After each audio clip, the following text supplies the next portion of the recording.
Okay, Philip, it was great seeing you. I hope everything's going well in New York, and I hope you had a good time over the Easter holidays with your family.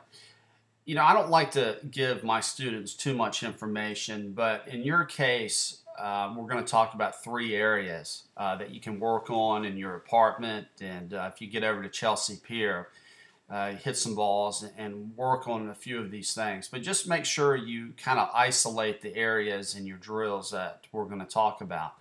Well, first, what happens is number one, you're doing much better with your swing for somebody that hasn't played in a long time. The problem that I have is in your left shoulder plane right now. Look how low your left arm is. Just notice how we can still see the stripes in your right shoulder.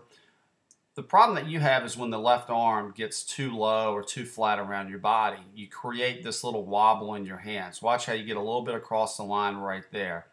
And you're actually better than you've been in the past. But when you get that left shoulder plane so flat and around, the tendency is that your club face, and I hope you can see this on your screen, it has a tendency to get a little too shut. The third thing, or the second thing that happens to you, is that you get this little excessive dipping motion, because what's happening is that you're creating this roundhouse move, meaning that your arms are swinging too much on a horizontal plane line and not on a vertical axis. So what happens to you is you've got to use your body to get the club head down into the ground. So you naturally have this kind of dipping motion that we've heard so much about Tiger having through the years. And in your case, if we can get that left arm up, that will create a better path leading into the golf ball. So when the left arm is running through the right shoulder, the arms will swing down more on this vertical axis. And that's what we want. Your body rotates more on a horizontal plane, but the arms are working more on a vertical plane. We did this drill where we took an alignment rod, and you just obviously have your left hand fairly, low on the alignment rod, and then we took your right hand and just grabbed your left wrist. The feeling you want to have is you don't want to feel any wrist set with your left wrist at this point, and then you're kind of pushing upwards with your right arm. Well, look at your shoulder plane or your left arm plane now, how it's covering your right shoulder. As you come down into it, watch how much taller you are coming into it. That is beautiful right there. If you had a club in your hand, you can see how the club would shallow out on its own. But look how connected you are with your left arm up against your chest, especially in this picture here. You can see how the left arm is working more on a vertical plane instead of a horizontal plane, which makes it easier for you to get to the ball. You will make a divot from this position staying taller.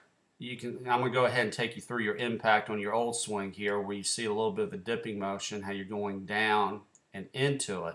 Okay, so look at your body position here compared to this one. This is a much better spine tilt for you on the right-hand side, but the only way you can achieve that is if we don't have any bending motion in your left wrist. That left wrist should stay flat, and then it would swivel back around your body like we talked about during the lesson here. It's vital that you feel this left arm plane right now. So when you go over to Chelsea Pier, I would spend more time doing this little exercise right there. I'm going to take it back. Up. Not much movement in your left wrist. And then look at your shaft plane. I don't know if you can see the rod, but notice how the rod is staying behind your knuckles. Think about the knuckles of your left hand here. Okay, if we went back to your old swing here, it gets a little bit low and around your body. But the club, see how the club head is on this side of your left knuckle. Well, we want to keep the shaft plane on if you're looking at it from this vantage point, meaning the back view, it would be on our left side of the knuckles here. A lot of people, they get concerned about whether they're laid off or not, or if they're across the line. Now, when you get a little bit across the line, that's just the wobble of the hands.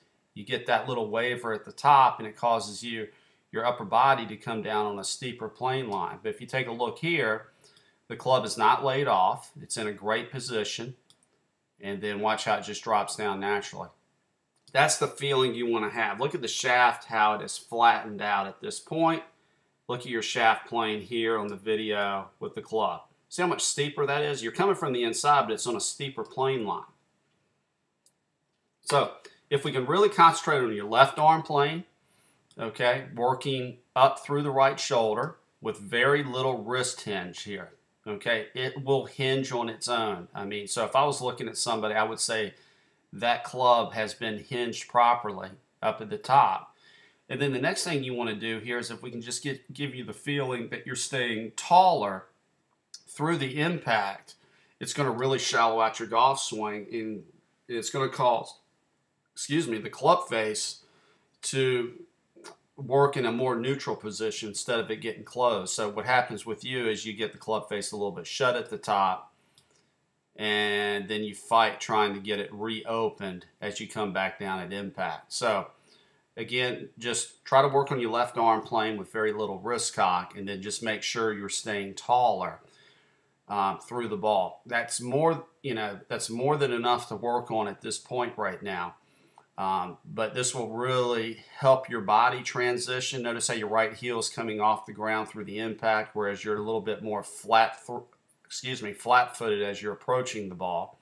So, all in all, I mean, this swing here is better than you've done in the past, but if we can work on this exercise and do it every day, you will definitely see a big improvement with your ball striking here. So, good job, Philip. It was great seeing you.